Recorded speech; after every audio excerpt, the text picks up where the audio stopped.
महायुतीमध्ये सर्वच अपक्ष उमेदवार आपले अर्ज कमी करणार आहे।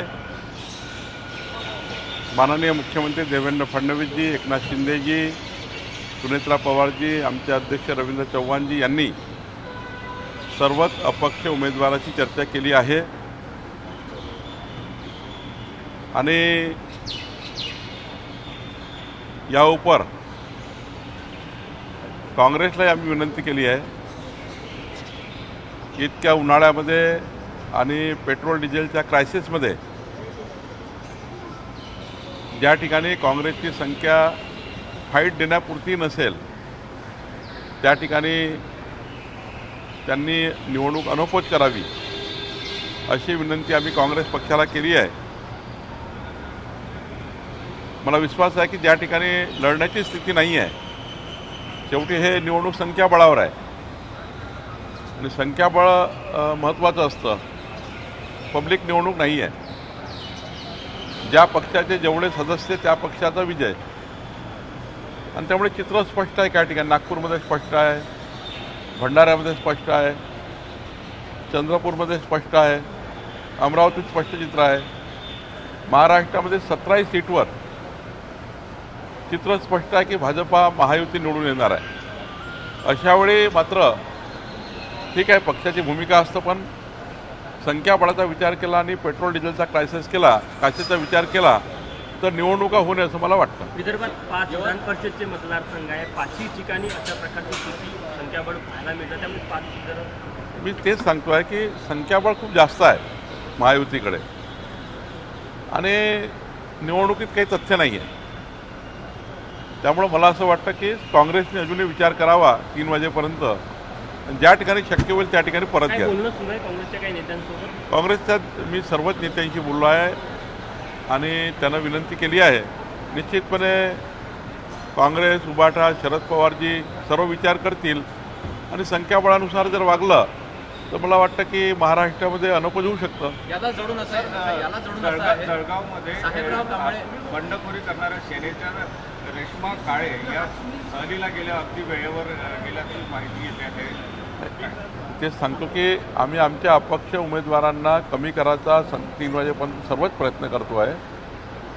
जे ऐकले नाही त्याचं बघू काय करायचं, पण जे मला वाटतं की 100% आमचे अपक्ष लोक ऐकतील, आमच्या पक्षाचे, शिवसेनेचे ऐकतील, राष्ट्रवादीचे ऐकतील आणि आपला उमेदवारी ज्या ठिकाणी जो लढतो आहे, भाजप लढते आहे तिकडे शिवसेना राष्ट्रवादी परत घेईल, काही ठिकाणी आमच्या लोकांनी भरला आम्ही परत घेऊ। माननीय मुख्यमंत्री यांनी स्पष्ट निर्देश दिले आहे, एकनाथजी, सुनेत्रा पवारजींनी, की आम्ही सर्व महायुतीत लढून 17ही जागा जिंकू। ते म्हणाले की आम्ही परत घेऊ जर सगळीकडे एकत्र चित्र झालं आपसीमध्ये, तर तुमचे कोणते मतदारसंघ की तिथे संख्याबळ बघता तुम्ही मागे हटायला तयार आहे? नाही, आम्ही कुठं हटणार नाही। 17ही सीट भारतीय जनता पार्टी महायुती जिंकणार आहे। 17ही सीटवर संख्याबळ आहे ना, कसं मागे येणार? यवतमाळमध्ये समजा अपक्षांनी अर्ज वापस घेतले नाही तर कुठली कारवाई पक्षाकडून महायुती त्या पक्षामधले आमचे पक्षाचे अध्यक्ष निर्णय करतील, त्या पक्षाचे नेते निर्णय करतील की अपक्ष उमेदवार वापस घेतला नाही तर तो त्या पक्षाचा अधिकार आहे। पण मला वाटत नाही की फार बंडखोरी वगैरे होईल, काही अपक्ष लढतील। अनेक ठिकाणचे बंड शमले, मात्र पुण्यामध्ये आणि नाशिकमध्ये अजूनही बंडखोरी होऊन जाईल। 3 वाजेपर्यंत आपल्याला स्पष्ट चित्र दिसेल की कोणीच बंडखोर नाही आहे। अब्दुल सत्तार हे काहीतरी नाराज पाहायला मिळतं। काही नाराज नाही। काल भेट घेतली, त्याच्या मुलाने मागास नाही, कालच भेट झाली, माझी झाली। अब्दुल सत्तार अत्यंत आनंदी आहे। काही थोडा मनमुटाव असतात, काही मतभेद असतात, पण मनभेद नाही आहे। मतभेदापोटी काही स्टेटमेंट येतात बाहेर, त्यामुळं मला असं वाटतं याच्यामध्ये फार काही अब्दुल सत्तारजी हे सिस्टीमचे लीडर आहेत, त्यांनी संघटनेची सिस्टीम पाडली आहे। मला वाटतं एकनाथ शिंदेजींचा ते ऐकतील आणि विड्रॉ करतील। यवतमाळमध्ये साहेबराव कांबळे जे उमेदवार होते ते अचानक त्यांनी माघार घेतली आणि या ठिकाणी महायुतीला यश मिळेल असं वाटतंय। साहेबराव जे कांबळे काँग्रेसचे उमेदवार होते आणि राष्ट्रीय स्तरावरचं पद त्यांचं आहे आणि त्यांनी माघार घेतली त्याच्यामध्ये। काँग्रेसचे उमेदवारसुद्धा हा विचार करतील की ही निवडणूक त्यांना लढून काय उपयोग आहे। संख्याबळ नसेल तर फक्त हारण्याकरता लढायचं आहे, जिंकण्याची परिस्थिती नाही आहे, मग कशाला लढतील? उमेदवार विचार करतो ना, शेवटी उमेदवाराला लढावं लागतं, उमेदवार लढावं लागतं। समजा 700 मतं आणि 200 मतं इतका फरक आहे तर कशाला उमेदवार लढेल? केवळ आपले मतं घेईल आणि घरी जाईल। त्यापेक्षा पेट्रोल डिझेलच्या क्रायसिसमध्ये नाही लढलं तर बरं असं वाटतं. तुम्ही आजपासून ॲक्टिव्ह मोडमध्ये आलेला आहात, वर्धा आणि नागपूरमध्ये बैठका घेतात, कशा पद्धतीचं तुमचं नियोजन असणार आहे? निवडणुका तशा वन साईड आहे. बंटी भांगडियाजींनी चंद्रपूरमध्ये बऱ्यापैकी पुढाकार घेऊन ही निवडणूक त्यांनी हातात घेतली होती, पण आता ती निवडणूक चांगली आहे. भंडाऱ्याची निवडणूक परिणय फुके बघतात आहे, मी साधारण विदर्भ बघतो आहे. त्यामुळं मला असं वाटतं की विदर्भातल्या 5ही जागा महायुती जिंकेल. विप्लव बाजोरी यांनी राहुल गांधींनी एक वक्तव्य केलेलं आहे की भारतामध्ये आर्थिक सुनामी जी आहे ते मोठ्या प्रमाणात भयंकर येणार आहे, आर्थिक संकटांना सामोरं जावं लागणार आहे.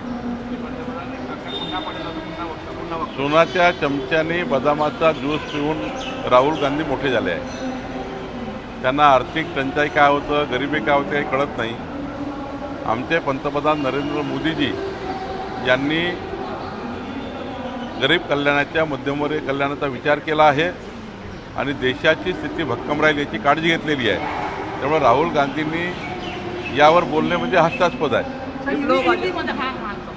राहुल गांधी ने कहा है कि 1 साल में सरकार गिरेगी या देश में इमरजेंसी लगेगी। राहुल गांधी